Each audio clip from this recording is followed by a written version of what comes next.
What is going on, Chicago Bears fans? Bear down. The game is not over yet. We're in the fourth quarter. There's about 6 minutes left, but I'm putting this together for you right now because I think it's important that we really look at this. And it's a preseason game, so we have to just look at it statistically and see what are the ones line up and how did they do? How do we do against the twos on twos? And as we get later in the game, what does it look like? Now, guys, I told you that it was my opinion that this game would end 31-17. Right now, the score is 26-6. The Chicago Bears really dominating the Buffalo Bills at this point. So let's go ahead and kind of break some of this down. I'm going to show you some statistics. I'm going to show you what it looks like. And we don't have game footage, though. But so Caleb Williams comes in 4 of 7, 95 yards, no touchdowns, no interceptions, quarterback rating of 101.8, which leads all quarterbacks that played today. And Caleb Williams looked fantastic. Now, I'm grading that on a curve because he's a rookie, and we know that there's going to be rookie mistakes. There's going to be problems. And we did see that the Bears sputtered twice on drives and had to settle for field goals early on in the game. Now, there were a few drops as the game went. The total for the team so far is 12 of 21 passing, so only 12 receptions. So we're going to be talking about just a few receptions, but the running game was in full force, including some big running by Velus Jones Jr., but we're going to talk about that as well. Guys, if you like this type of content, make sure that you hit the like button on the way in. Let's keep breaking this down. So Caleb Williams, 4 of 7, 95 yards, looked the part. The kid stepped into the pocket, had a big play to DeAndre Swift, made the completions when it mattered, made a nice first down with DJ Moore, looked really good. Now, what we didn't see looking really good starting off was Khalil Herbert. It seemed like the defense was really locked in on the rushing game. So Khalil didn't get a chance to break out, but Velus Jones did. And Velus Jones, however, again, we've got some problems there, which we're going to talk about. Tyson Bagent comes in after Caleb Williams, goes 5 of 8 for 47 yards, gets sacked one time for a loss of 3 yards, has a QBR of 78.6. Looks okay. Then you get just a little brief Brett Rippon into the game, not much. And then they give it off to Austin Reed. Austin Reed comes in 2 of 4 for 12.5 yards. And I mean, these guys are looking good. This team is looking very solid. Now, from rushing standpoint, Velus Jones Jr., 6 carries, 34 yards, and 1 touchdown. You had Khalil Herbert come in, 9:31. Now, Khalil Herbert did get the nod and did get a lot of playing time kind of early. As you can see here, Roshan Johnson not in the game. Travis Homer came in, looked okay, not horrible. Explosive, looks a little bit explosive, so that was good to see. Ian Wheeler came in, a couple of runs, and got a touchdown just recently. He was the one that just scored. Austin Reed, Tyson Bagent, Dimitri Feltrin. You didn't see anything that really shocked you as it was going. Here's what you did see, though. There was a moment when there was a handoff to Tyler Scott, who then fumbled the handoff. They called it the mesh, and he did not do a good job of securing that. And when you go back and you looked at it, Tyson Bagent gave him a perfect handoff. He just fumbled the bag, if you will. And then you had Velus Jones Jr., who basically fell over himself one time, then fumbled the ball on a kick return another time. That's not a great look. They're trying to find a place for Velus Jones Jr. right now in this team, and they're not finding him for all of the potential that you have when he gets his hands on the ball. He's been Butterfingers consistently and constantly, and tripped over his own grass at one point. Now, we originally said that he had tripped over potentially Tyson Bagent on the way through, but there was no foot contact there. He just tripped and fell.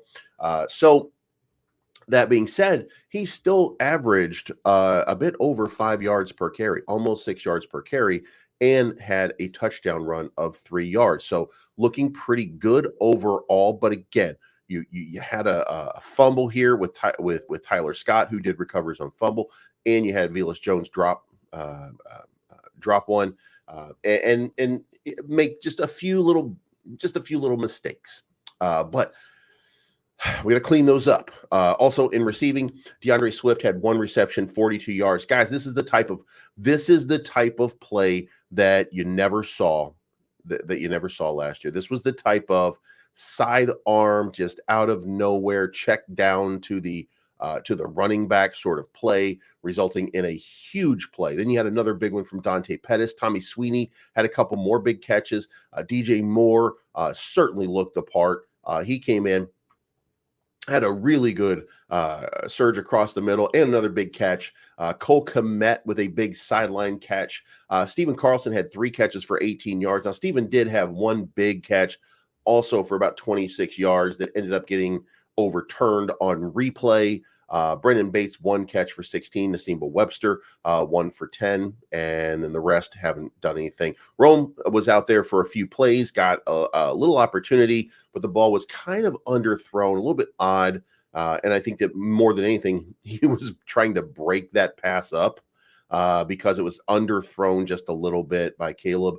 So overall, this was a really good showing for the Chicago Bears. But let's talk about and let's look at on the Bears. Let's talk about this defense right now. This defense looks very, very good. Austin Booker, 2.5 sacks today. Amin Agbanamigma had 1 sack.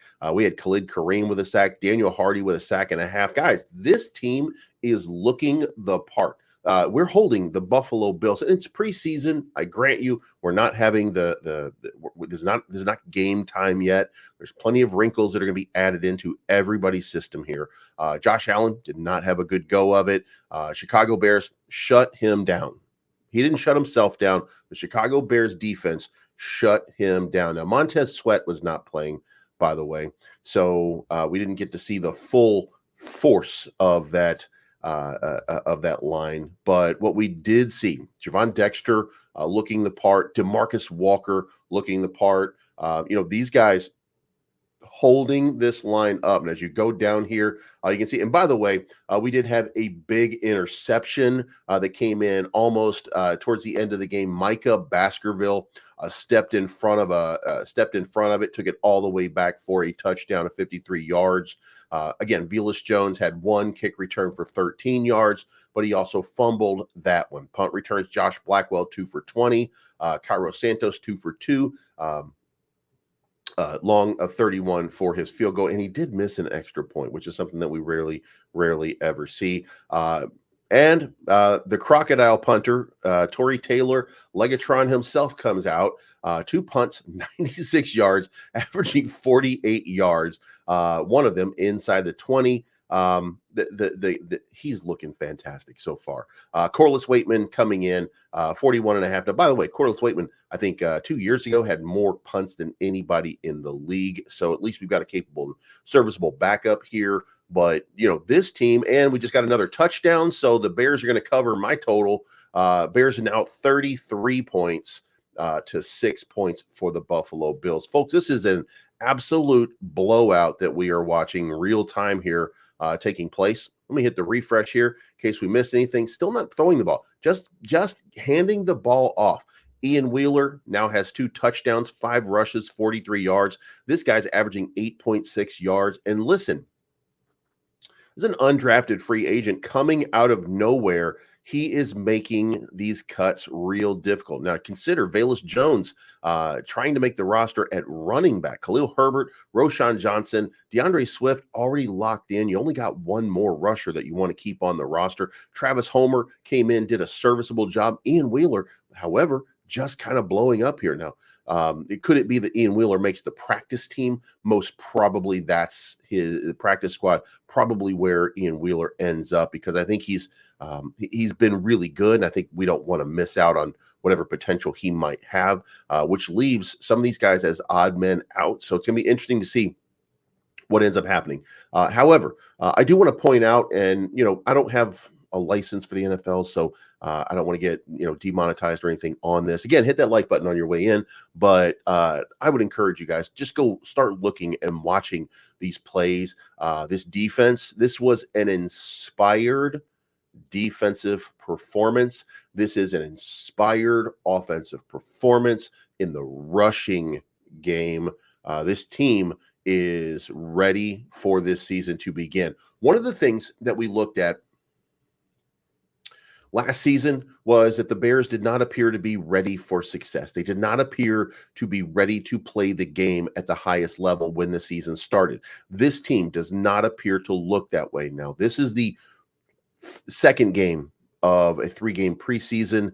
The Bears will probably have a lot more of an entire half to see Caleb Williams next week, and we will see how he performs. But make no bones about it.